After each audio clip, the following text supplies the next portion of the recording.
اعوذ باللہ من الشیطان اللعین الرجیم بسم اللہ الرحمن الرحیم اللہم صلی علی محمد و آل محمد۔ آج نبیوں کے نبی، آج محبوب کبریا کا فرمان ذیشان اس علی کے بارے میں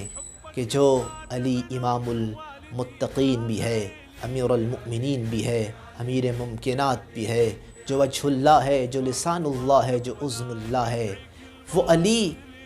کا مقام لوگ کیسے جان سکتے ہیں؟ جناب انس کہتے ہیں میں نے سید الانبیاء کو دیکھا کہ وہ فرما رہے تھے، وہ کیا فرما رہے تھے اور کون نبی فرما رہا تھا کہ جو ما ینطق عن الہوا کا مصداق ہے، جو وہی کہتا ہے، جو وہی کہتی ہے، وہ نبی ارشاد فرما رہے تھے اے میرے صحابیوں یاد رکھو علی کا مقام، علی کی منزلت تمہیں کیا معلوم علی کا مقام کیا ہے؟ فرمایا خلق اللہ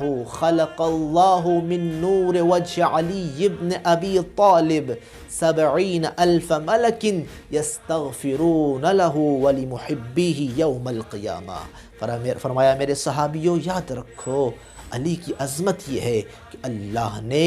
علی کے چہرے کے نور سے 70,000 فرشتوں کو پیدا کیا جو علی اور اس کے محبوں کے لیے قیامت تک کے لیے استغفار کرتے رہیں گے۔ سلام ہو اس علی پہ کہ جس کے چہرے کی یہ عظمت ہے کہ اللہ اس کے چہرے سے نور لیتا ہے، اس نور سے کئی ہزار فرشتوں کو پیدا کرتا ہے، پھر انہی فرشتوں کی یہ ڈیوٹی لگاتا ہے کہ تمہارا فقط یہ کام ہے کہ جب تک قیامت نہیں آتی اس وقت تک تم اس کے محبوں کے لیے، اس کے غلاموں کے لیے اور ان عاشقوں کے لیے کہ جن کے دل میں چراغ محبت علی روشن ہے، تم نے استغفار کرنی ہے۔ تو کتنا بڑا مقام ہے۔ تو جس علی کے چہرے کے نور سے پیدا ہونے والے فرشتے معصوم ہوتے ہیں، معصوم بنتے ہیں، ذرا سوچو خود اس علی کا کیا مقام ہوگا۔ تو میرا سلام ہو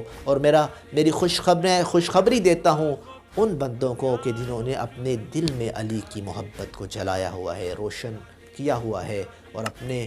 رگو پے کو علی کی محبت سے مکمل کیا ہوا ہے کہ تم خوش نصیب ہو کہ تمہارے لیے 70,000 فرشتے قیامت تک استغفار کرتے رہیں گے۔ خدا سے دعا کرتے ہیں کہ ہمیں علی کا حقیقی محب بننے کی توفیق